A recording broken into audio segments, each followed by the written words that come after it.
Well, you could be mistaken for thinking that I may have given up on the 355 project. It has been well over 6 months since I've laid a finger on this. A heap of other side projects and things that needed to be done, like keeping a daily on the road, have taken the priority. But today, that's going to change. Welcome back to Patina Garage. My name is Nathan. Now, if you're new here, you probably haven't seen this motor before unless you rolled back and watched some of my previous content. There's probably more footage on this than what there is on any other vehicle that I have in the fleet. So, what we're going to do today, if you saw the thumbnail and you could make sense of that, you've probably got a bit of an idea. This isn't going to be black by the end of it. It's going to be a more traditional colour with a bit of a modern colour contrast to it. So we need to get this cleaned up. So join me whilst we make that happen. And this is what this probably looked like before even looking like this. Before I got into cleaning this motor down and getting ready to lay some paint, I really wanted to get this sump off so that way I could see what, if any, contaminants were in it. All that in there, that's the grease and oil and grime and stuff from the initial break-in period. It has only done dyno time and just a couple short trips, so this is, by my understanding, its first oil change. It was nice to see how these ASR or race-style sumps were actually configured, and it's also good to see that there's that bit of a grate in case there were any material that was floating around in there which could be causing damage in the future. Giving a good wash down here with some brake cleaner, and then I go and also pour in some fuel to flush out that tray or the sump section. It was good to see it nice and clean. It was certainly good to not find any metal contaminants, as that was a concern of mine. So if you ever wanted to see what inside these windage trays look like, there's little baffles down in here. It's like that, this little trapdoor on each quadrant, I guess you could say, and yeah, that's what stops the oil from sloshing away in a race pan. This is an ASR, but they've all got a similar design to that, really.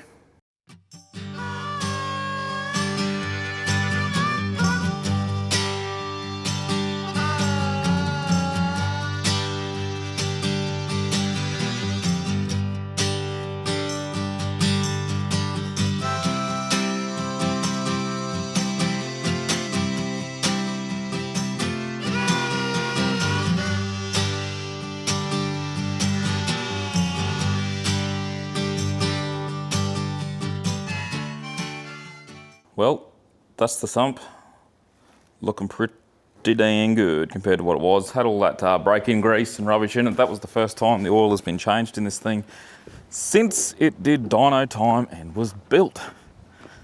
Moving on to timing cover. Now, if you recall, I pulled the timing cover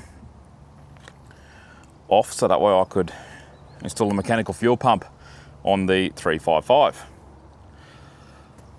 In order to complete that process, I need to take this old timing cover off the 308, the late 70s 5-litre motor, and move it over to the early 90s. Virgin bore, never released in the wild.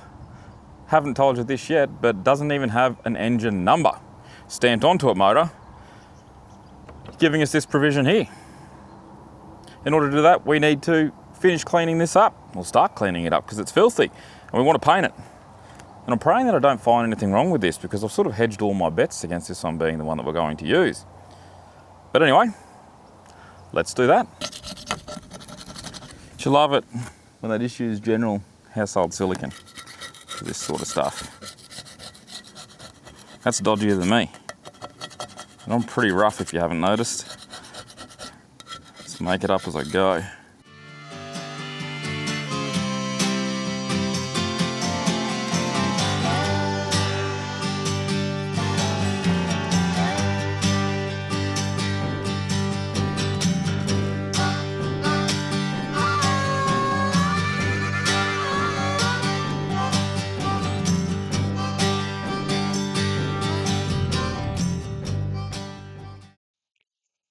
Now that we're all disassembled and the heavy lifting for the grease and grime removal and all that stuff that was covering the timing cover is removed. We're going to rip into getting it ready for paint. So I go through a multi-stage process. I found the best thing to do was to hit it with some degreaser first.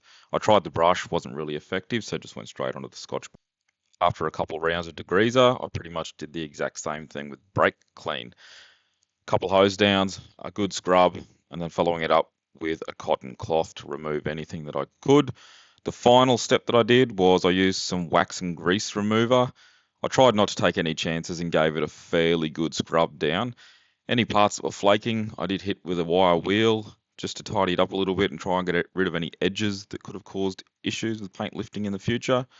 It's quite a tedious process. I guess the engine enamel type paints are designed to be oil resistant, so fingers crossed this works out and I'm not here again in a couple of months.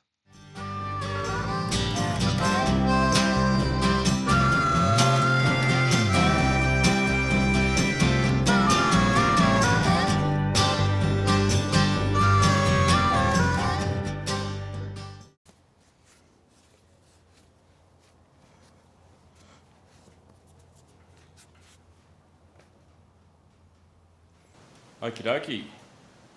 She's all cleaned up and ready to start masking, and let's paint the town red.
And just like all of you sitting here watching from Australia, I have 1 million plastic bags floating around the place, and I thought what better use than to use them in the masking process to take up the bulk space. I did look at using tape, but I was limited on tape, and I think the plastic bag is just as effective and more likely quicker due to the real estate that it can take up in a short amount of time. For those of you watching that have gone through Master Motor or any other parts, you'll understand what I mean by it's a milestone moment. This is like the last step before you make some significant changes to something that you've been working on for quite some time and want to see the results come through with good fruition. Fingers crossed, this happens for me, and I cannot wait to see this all in one colour, and I hope you guys like it too.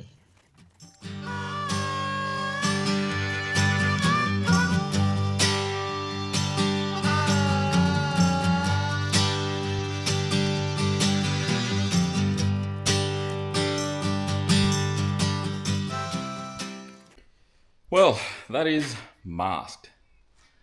Ready to go. Along with the timing cover and the sump. Masked up the ASR sticker. I thought keep that there for a bit of a colour touch. Now, as much as I wanted to do this all on a hyperlapse, I thought that you, the people that subscribe to my channel, probably don't want to watch me do 4 hours of masking or 3 hours of masking. It took a hell of a long time because what I'm doing is each piece separately, as you'd have just noticed.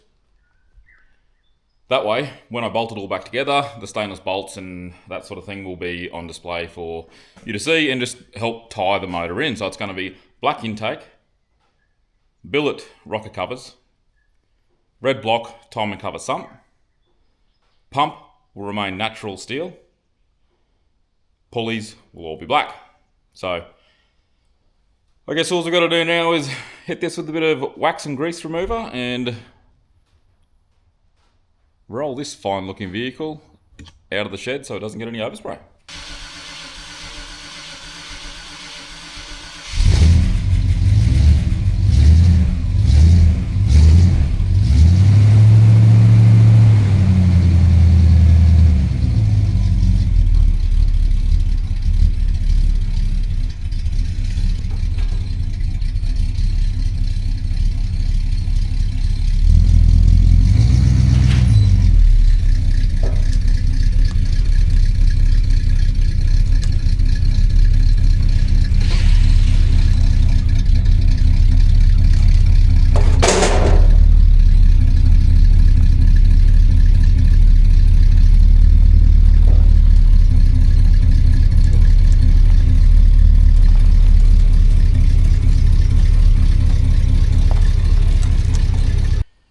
with the LE now outside, we're ready for paint. Now, as you can see, I'm just doing this in the shed at home. This isn't no prime street machine car show quality job. I just want that to be red. Rocket red from the Holden variety, to be exact. Along with the timing cover and the sump, they've all just been prepared pretty simply here at home. Cleaned up, degreased, brake cleaned, wax and grease removed, and wire wheeled where it needed to be. Quickly masked up. I'm no professional, and I'll tell you what, something about masking. As you're going through it, the more you go through it, the more you find that you've missed or things that you should be doing or tidying up on your edges, and it's just like an endless cycle, and you could just keep going and going and going and going and going. And I just got to a point where I was like, that's good enough. All right, let's get some primer down. Actually a little bit nervous and concerned because it's like a good painted motor currently just in black, which I didn't want, and I'd hate for this to work out worse than what I've already got, but you never know if you don't try. Alright, so for any of you wondering, this is what we're using. Balcon brand, because that's all I could get. Rocket red from primer to paint. Then we're also going to hit it with the clear. Well, I do hope this looks good, but at the end of the day, if it looks like crap, it's only colour, and we can change it. Oh well, here we go. I don't know why I'm nervous, but anyway, I am. First time I'm doing something, I guess, so you just sort of don't know whether you got it right or if it's going to fail or how well it's going to be. I guess I'll just start at the back and work my way forward. Primer time.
Alright, I'm a little bit red-faced, not because I've been caught doing something I shouldn't be doing, but I've been painting, as you can see. Now, the NRL Grand Final is less than an hour away. I need to get peeling this masking tape back, because I don't want this paint to set, but I need to get it done before the game. So, let's get into it. So that last coat of clear has just tacked off. I'm hoping I can do all this without making a mess.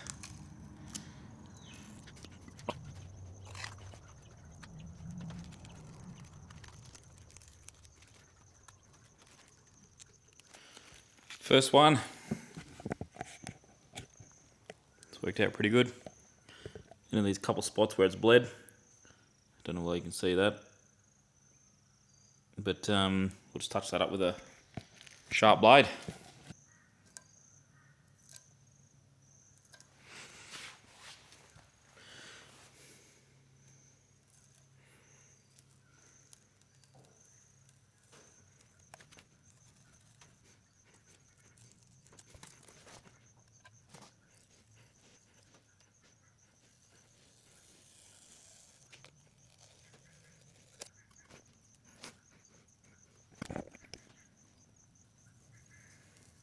This is satisfying.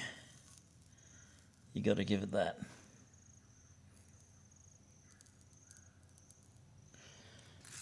When it's working anyway.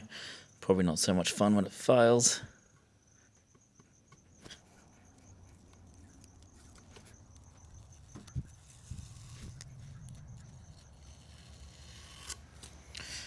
I wasn't sure how that sticker was going to come up, but I think I like it. It's a nice contrast. It sort of goes from a yellow through an orange to a red to a darker red again on the actual sump, so I'm happy with that. The main event, the bit that I've really been waiting for. Let's not waste any time.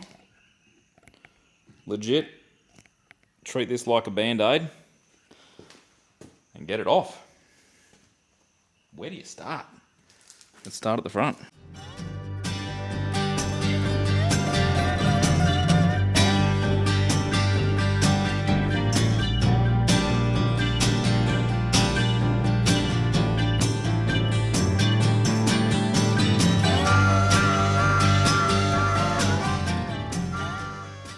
I've got a football game waiting for me, so I'll be back in here tomorrow. Maybe the day after. Here we are. All unmasked and ready to rock and roll. Currently burning the midnight oil. It's pretty late on a Tuesday night after work, and it's been days since I've painted this and I need to get it buttoned back up so we don't get rubbish in there. Just wanted to show you a couple of things. So my masking job. Left a little bit to the imagination, but just going to run around with a bit of thinners, clean that up. Then we'll start throwing some bits back at it. How exciting is that?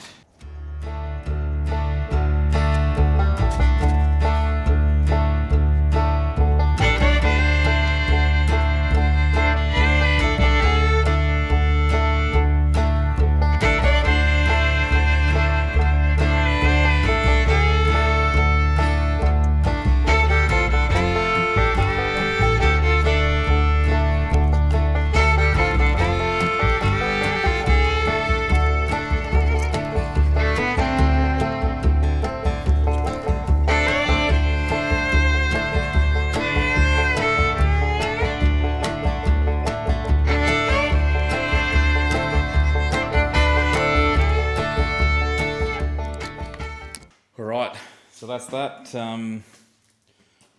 We've got that all fixed up and ready to... Oh, better not do that on camera.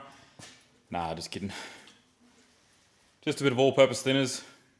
Clean that up. Don't have a loaf of bread, so this is no good to me.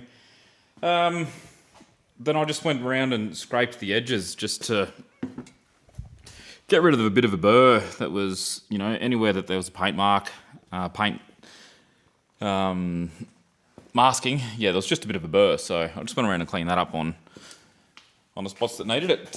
Anyway, let's keep putting this back together.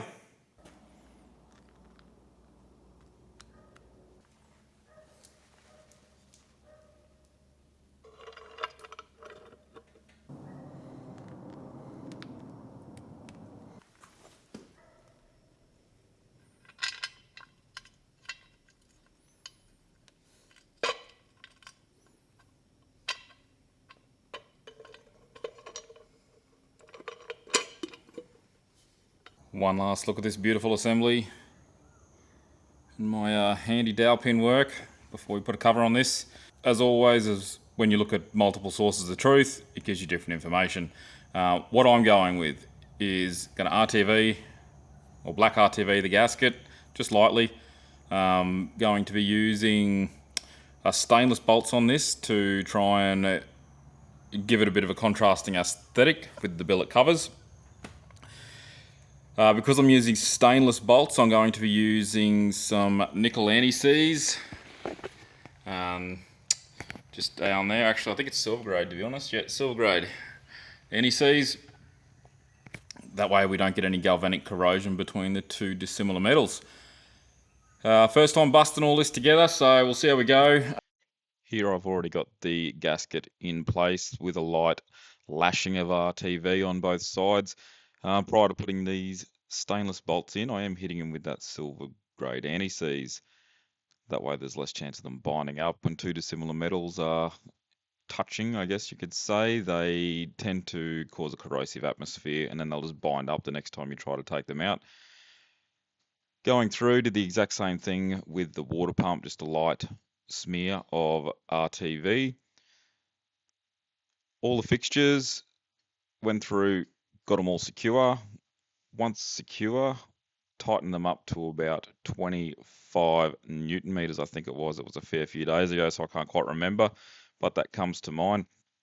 It all went together nicely, just easy, slow and steady does it, so that way there was no chipping of any of the paint.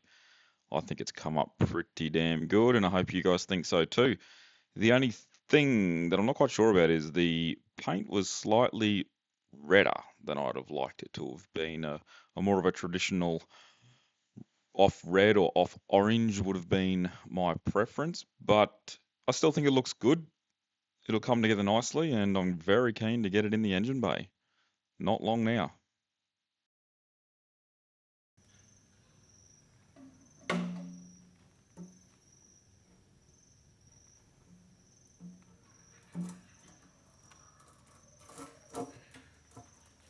Getting the sump on really did tie the whole engine together.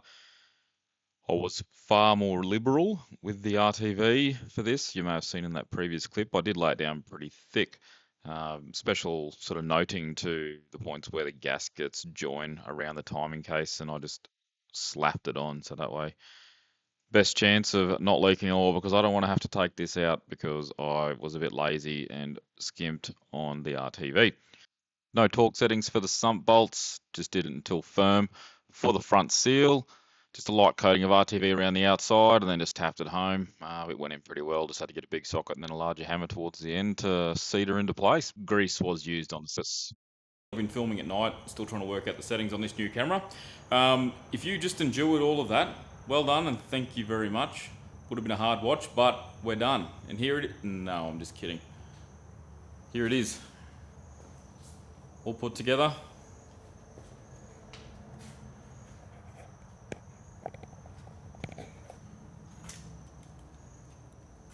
Ready for installation into this guy. As you can see, my shed's a mess. No clean room here. Just battling through. So pretty much this motor is that motor. And that motor is this motor. Aesthetically, if you did what I just did to that, you could make this look the same. That's pretty hard to believe, isn't it? Lick of paint, a little bit of elbow grease, and away we go. So this hasn't had the spit shine yet. I still need to clean up all of that valley, the billet covers, put an air cleaner on. But this is going to be essentially the finished product and the look that I was going for. Opinions are like, you know what, everyone's got one. I think this looks pretty good. I might do a couple little final touches. Maybe put some red on that comb. A couple other little things, but I'm happy with that. Thank you for watching. Next up, this isn't going in. I think mechanical wise we'll be doing the diff. So removing the original 3.08s and putting in the 355 built Salisbury 10 volt that I have. Thanks for watching.